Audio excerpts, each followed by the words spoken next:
use the plastic bag. And then let's move to our second speech, which from Paul. Paul, can you just share your Christmas plan or the wish list, wish gift list from you?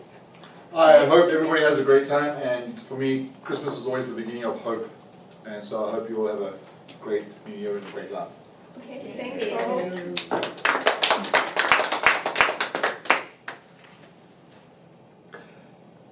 Today I want you all to help me. Can you help me? Sure. All right, so everybody raise your hands. Everybody raise your hands, wonderful. Now, I'm going to ask you a question, and the answer to the question is me. Okay? The answer to the question is me.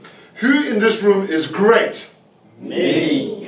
All right, well, keep your hands up, keep your hands up. There's a second question. Who in this room wants to be even greater? Me. Wonderful. Okay, now you can put down your hands. Great, wonderful. I'm going to ask you two more questions. Keep your hands down. What's the answer? You have to tell us the answer first. Keep your hands down. Keep your hands down and don't say a word. Who in this room doesn't want to be great? Nobody. Correct. Who in this room isn't great? Nobody. Wonderful answers. Everybody in this room is great. I am surrounded by greatness. And it is my great honor to be here at Dell Toastmasters today to be able to present this speech on what I believe are the keys to greatness. Toastmaster Day, my fellow Toastmasters. Before I begin, I would like you just for 30 seconds or 40 seconds with a person next to you, have a quick discussion and think about what do you think makes a person great? What do you think are the keys to greatness? I'll give you 30 seconds. Just talk with the person next to you. 30 seconds. Go. What do you think are the keys to greatness in a person?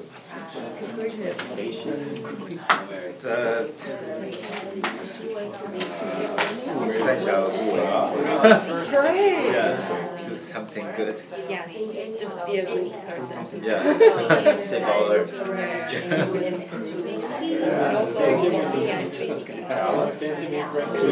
Good challenge. Be patient. Yeah. Control your emotion. Every time you say something that's very challenging, very unknown, you have to keep it. Okay, thank you. Can we please go back to our seats? Right. So before I give you the answers to what I believe are the keys to greatness, can you just share to me, with me, and with the rest of the group, what do you think are the keys to greatness? Anybody? Talent. Talent. Oh, Eric, can you help me write on the board, please? Talent, number one, talent. Anybody else? Confidence and courage. Talent, confidence, and courage. Anybody else? What did you guys get?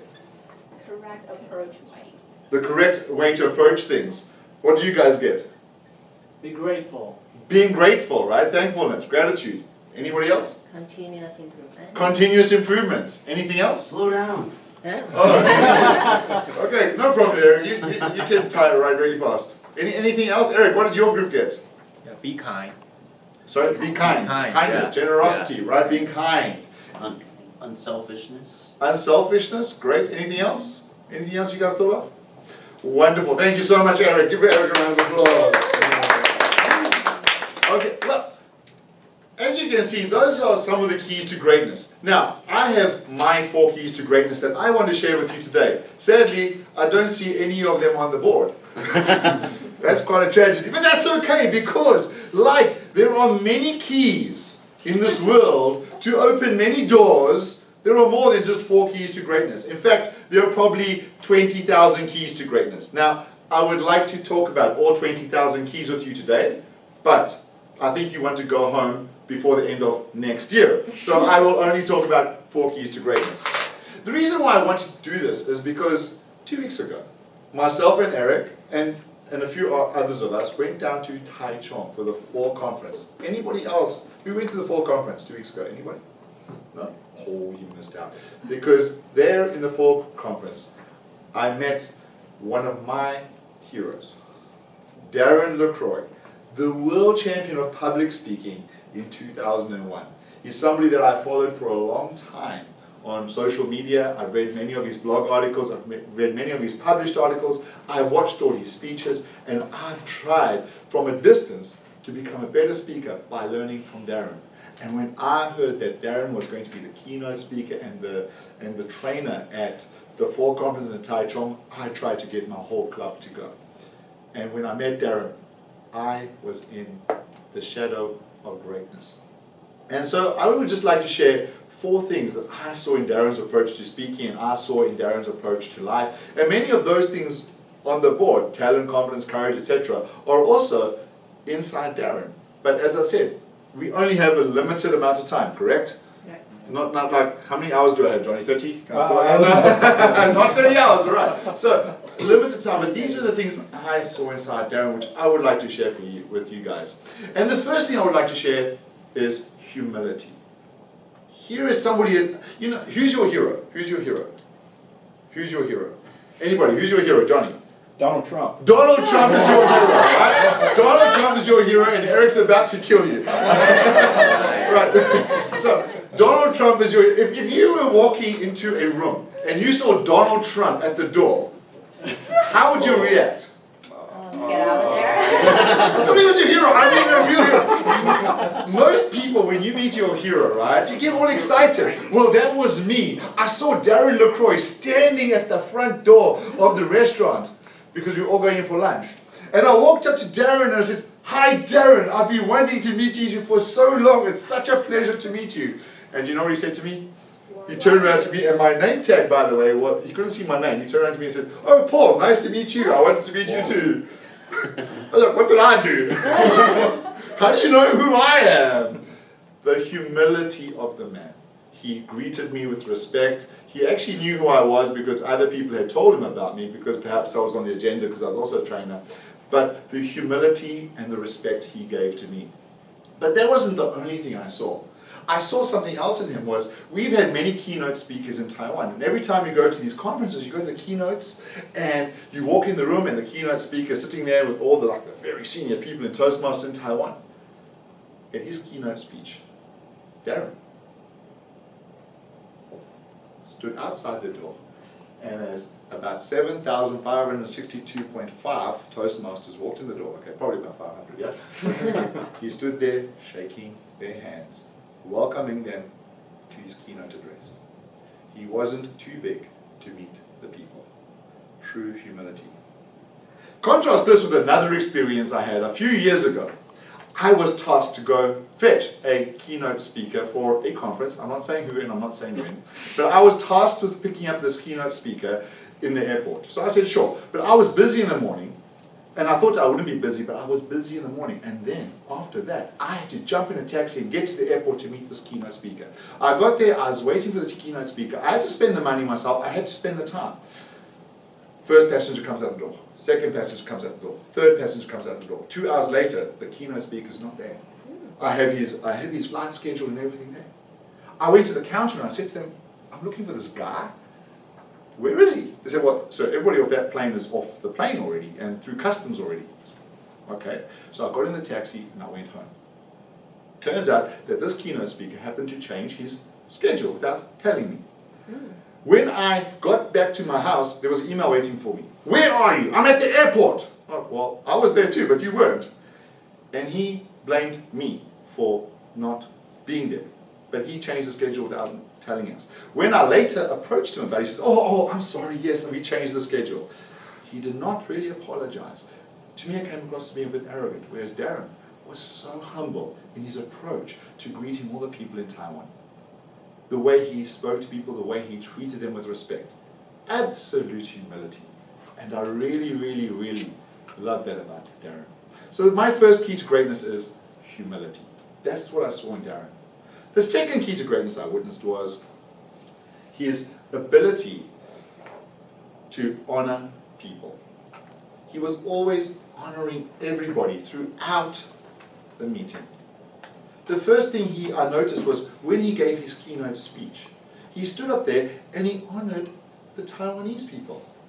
He stood up, and these were his exact words. He says, "You guys are probably so friendly that if I got down there and slapped you in the face, you wouldn't do anything." He said you would say thank you. You'd probably say thank you, correct.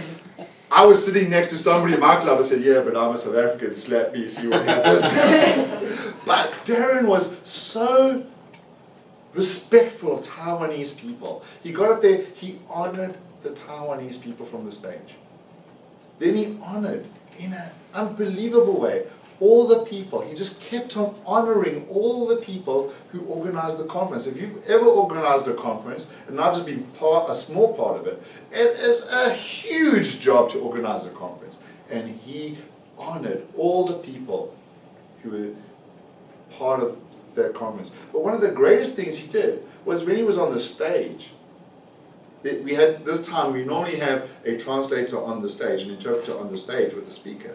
But this time, they actually had a simultaneous translation with earphones. And the translator was sitting in a little booth at the back of the room. And Darren wanted to honor the translator. So he picked up this book, which is his own book, which he published. He jumped off the stage.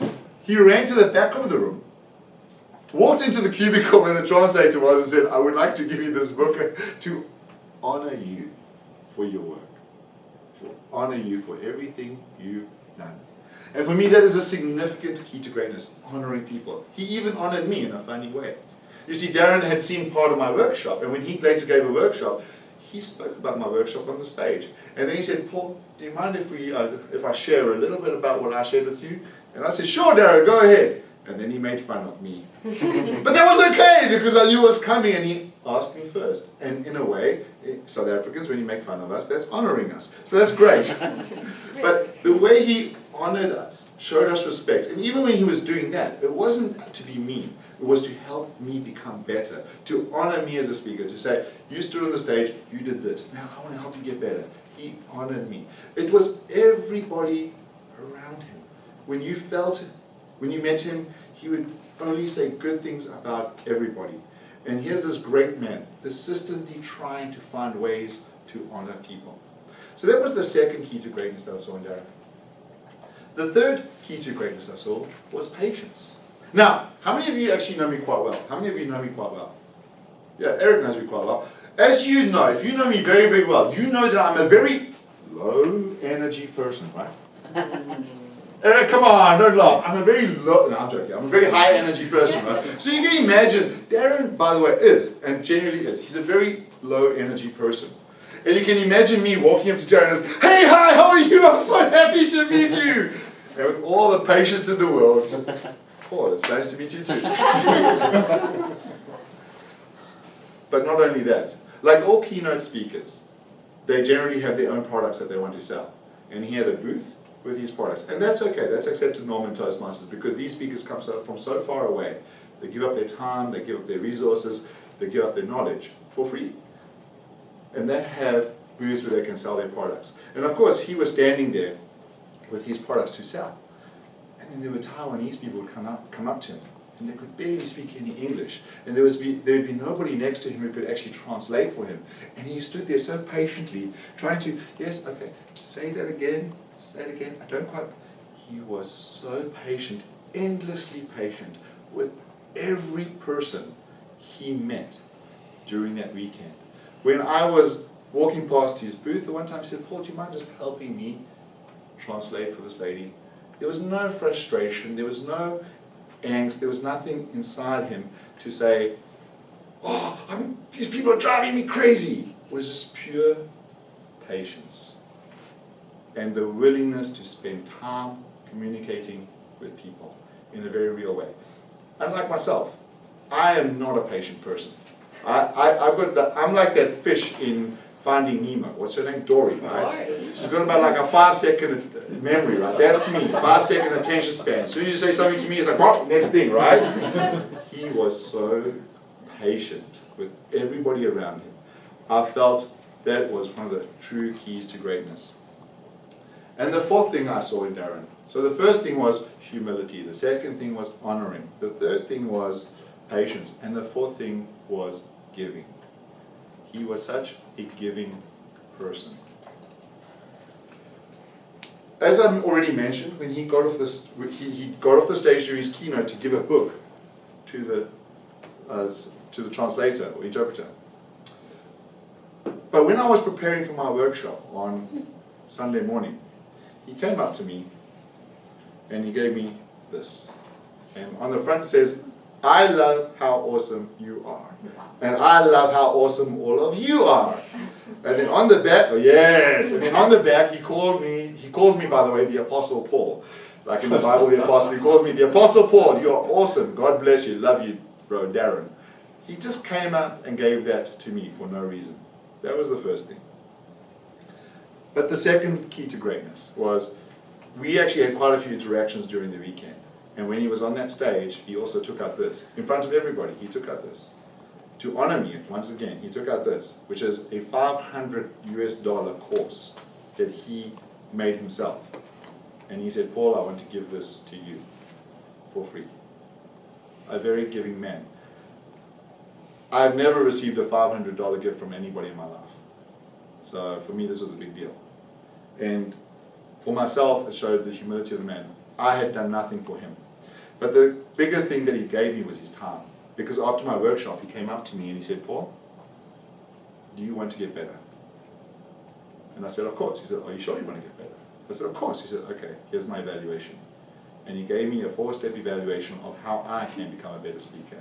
He gave his time, he gave his knowledge, he gave his resources, he gave so much to me for nothing. I did nothing for him, except probably irritate him by, hey, my name is Paul, right?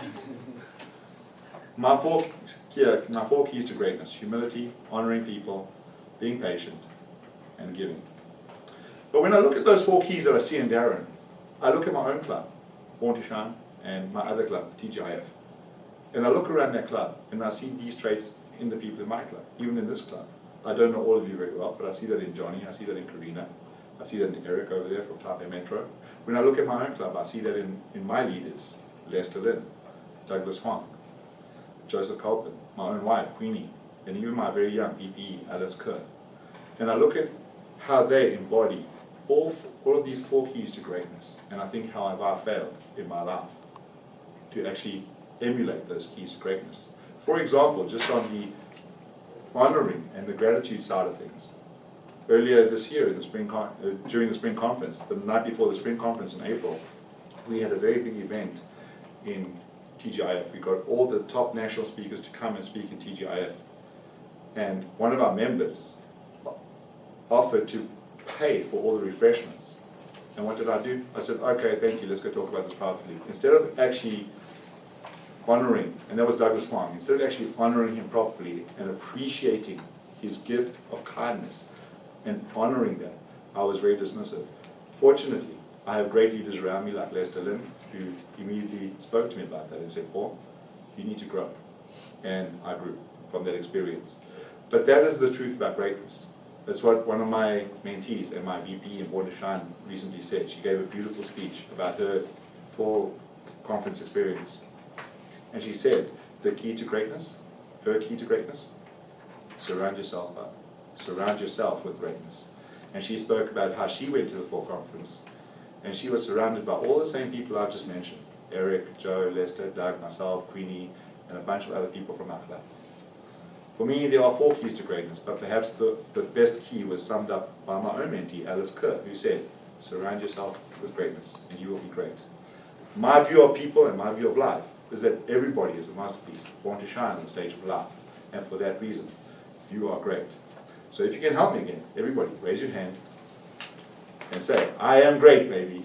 I am great, baby. That's much of the day.